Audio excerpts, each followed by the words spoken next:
Encounter 1. The hours it borrows. I worked third shift security for a municipal water treatment plant in western Pennsylvania, the kind of job that exists mostly to satisfy insurance requirements. Cameras, badge access, routine patrols. No heroics. No improvisation. I like that. I'd spent years learning that calm procedures keep you alive longer than instincts. The plant sat low in a bend of the river, concrete tanks half buried into the hillside like blunt teeth. During the day it felt industrial and unremarkable. At night, especially in winter, it felt like the ground was holding its breath. On my first overnight, the site supervisor, Frank, walked me through the basics. Control room location, patrol timing, emergency contacts. Then he added something that wasn't in the manual. Between 2 and 4, he said, tapping his watch, don't linger in the intake wing. I nodded. Maintenance window? Sort of, he said. Just keep your patrols short there. That sounded reasonable. No superstition, no dramatics. My first week passed quietly. I did my rounds on the hour, logged badge swipes, watched snow drift against the perimeter fence. The plant settled into a rhythm that made the nights blur together. On the 8th night at 2:06 a.m., the intake wing camera feed froze. Not blacked out, not lost signal, frozen. I leaned forward, checked timestamps. Everything else was live.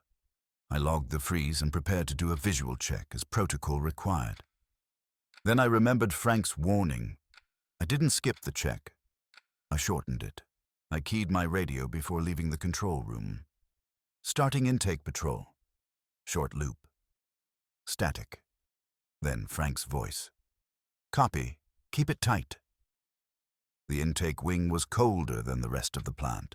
The air heavy with damp concrete and the low, constant murmur of water moving through channels beneath the floor. My footsteps echoed more than they should have. The frozen camera was mounted above a wide service corridor. When I reached it, the corridor looked normal. Empty. Clean. Lights steady. I stood beneath the camera and waved. The feed didn't change. I noted the failure and turned to leave. That's when I noticed the sound. The water beneath the floor had changed. Not louder. Slower. Like a drag, as if something were pulling against the current. I stopped. Listened. The sound deepened, then returned to normal. I didn't like it, but nothing in my training suggested danger. Equipment anomalies happen. I finished the patrol and returned to the control room. The camera feed unfroze the moment I sat down. The timestamp jumped forward exactly 6 minutes. I stared at the clock. 2:12 a.m. I checked my patrol log. I'd been gone longer than I realized. I chalked it up to distraction and moved on. The next night, it happened again. Same camera. Same time. This time, when I reviewed the footage later, I saw myself standing in the corridor longer than I remembered. Not doing anything. Just standing there, head tilted slightly like I was listening. I didn't remember that. I brought it up to Frank the next morning. He watched the clip without comment. Does this happen often? I asked. He exhaled slowly. Not often, but it's not new. What causes it? Frank considered the monitors, the tanks, the quiet hum of the plant waking up. We don't know, he said. We know when it happens, and we know what not to do. Which is? I asked. Don't stay, he said, and don't answer anything you hear. That was the first time he made it sound intentional. The third night, the intake wing camera froze again. I followed the same procedure. Radioed in. Short patrol. This time I didn't go all the way in. I stopped just past the doorway and listened. The water sound slowed again. Deeper this time. Rhythmic. and under it, something else. Breathing. Not loud, not urgent. Measured. Like someone pacing themselves. "Frank," I whispered into the radio. "Do you hear that?" Static. Then his voice, tighter than before. "Don't acknowledge it." I didn't reply. The breathing continued. Then a voice spoke. Not behind me. Not ahead. Everywhere. "You're early," it said calmly. I felt the pressure immediately. Not fear, pressure. Like the air had thickened just enough to resist movement. I stayed where I was, kept my hands visible, kept my breathing slow. "This wing isn't scheduled right now," the voice continued. "You're outside the borrowed interval." Borrowed. "I'm leaving," I said quietly. Not into the radio, just aloud. The pressure eased slightly. "That's acceptable," the voice said. "We'll adjust." I backed away, never turned my back. Returned to the control room in under 2 minutes. The camera feed unfroze as soon as I sat down. The timestamp jumped forward again. This time, 9 minutes. I didn't log it as equipment failure. I logged it as temporal discrepancy. Frank didn't argue. Over the next week, the pattern became clear. The intake wing froze between 2 and 4, always one camera, always the same corridor. Anyone who entered lost time, not randomly. Consistently. The deeper you went, the more minutes disappeared. Maintenance crews complained about missed steps, skipped tasks, gaps in memory. No one was harmed. No accidents. Just missing time. The plant still ran perfectly. That was the twist that bothered me most. Whatever was happening wasn't damaging anything. It was optimizing. One night, the voice spoke again. This time it used Frank's tone. "We need the space," it said. "Your systems create a stable flow that allows us to pass." "Pass where?" I asked, before I could stop myself. A pause. "Through," it said. I swallowed. "Through what?" "Through the hours you don't use," it replied. I understood then. The plant never slept. Water flowed constantly. Power stayed on. Time was available. It wasn't feeding on people, it was feeding on continuity. On the hours no one paid attention to. "Does this hurt anyone?" I asked. Another pause. "Not if they don't linger," it said. "And not if they don't answer." I thought about the missing minutes, the footage of me standing still, the breathing. "What happens if someone stays?" I asked. The voice softened. "Then they become part of the schedule." I requested a transfer the next morning. Frank didn't try to stop me. Before I left, he handed me a folded sheet of paper. "These are the times," he said. "For the next month. They shift." "What if it runs out?" I asked. He looked tired.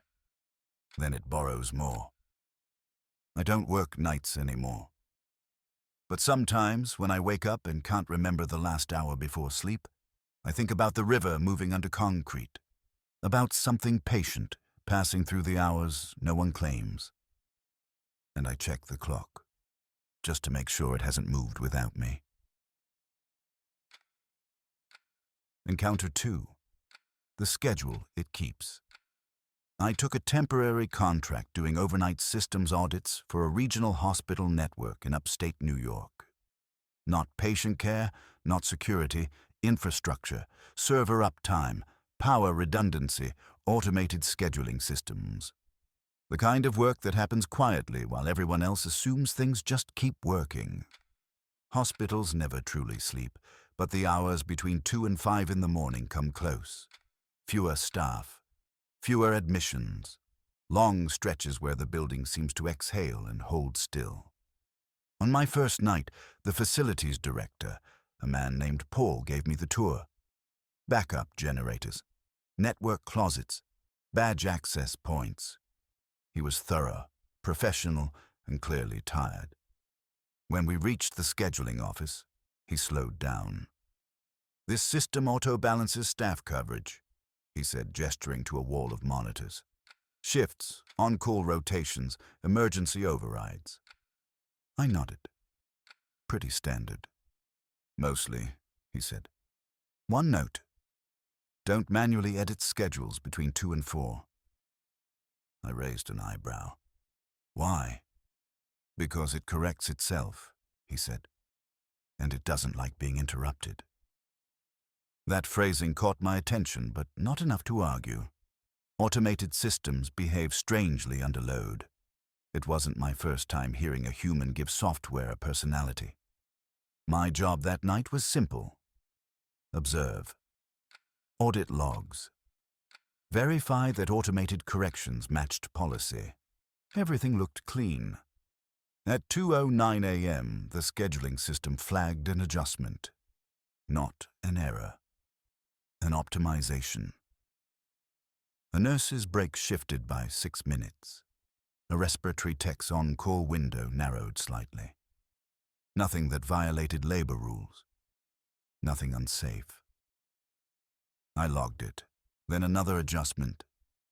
Then another. Always small. Always precise. I pulled historical data. These micro-adjustments only happened during a narrow window, 2 to 4. I checked server load. Normal. I checked user access. No one else was logged in. The system was adjusting itself. At 2:22 a.m., a new entry appeared. Not a staff member, just a block of time. 2:22 to 2:31. No assignment, no role. Just reserved. I leaned forward, refreshed the display. The block remained. I opened the audit trail. The entry wasn't created. It was recognized, as if it had already been there. I felt that familiar pressure behind my eyes, the same sensation I'd had years earlier during a different job, one I didn't like to think about, a sense of resistance when looking too closely. I forced myself to stay analytical. "Paul," I said into the phone, keeping my voice level. "I'm seeing unassigned time blocks being protected by the scheduler." He answered on the second ring. "Are they small?" 9 minutes, I said. A pause. "Don't touch them," he said. "Just log." "What are they for?" I asked. Another pause, longer this time. "Continuity," he said quietly. The word landed heavier than it should have. I watched as the block shifted forward, minute by minute, maintaining its size as it moved. It was borrowing time. At 2:31, the block vanished. The pressure eased.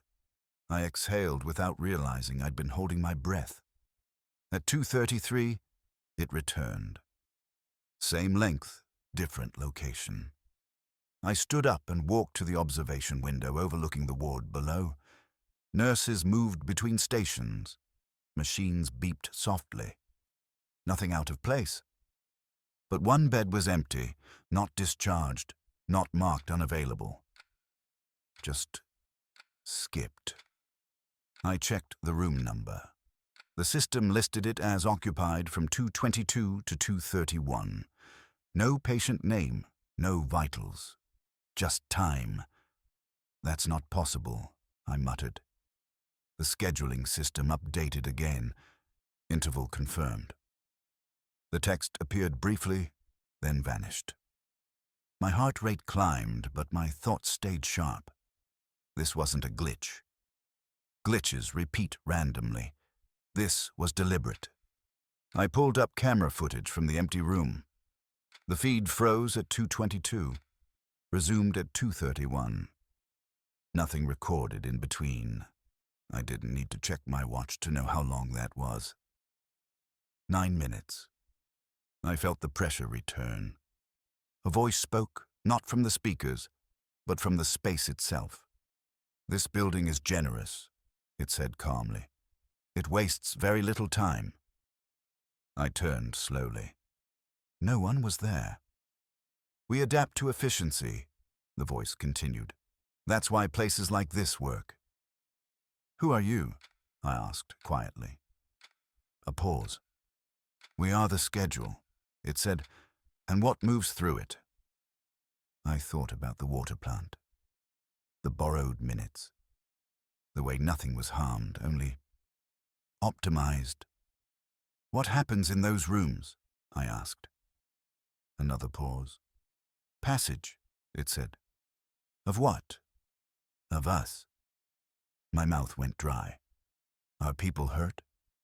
"Not if they aren't noticed," it replied. "Attention creates friction." I clenched my fists. "You're using a hospital." "Yes," it said, "because it never truly stops." The realization settled slowly. It wasn't feeding on suffering, it was feeding on operation. On systems that ran continuously, on ours no one questioned. "What happens if someone intervenes?" I asked. The pressure increased slightly.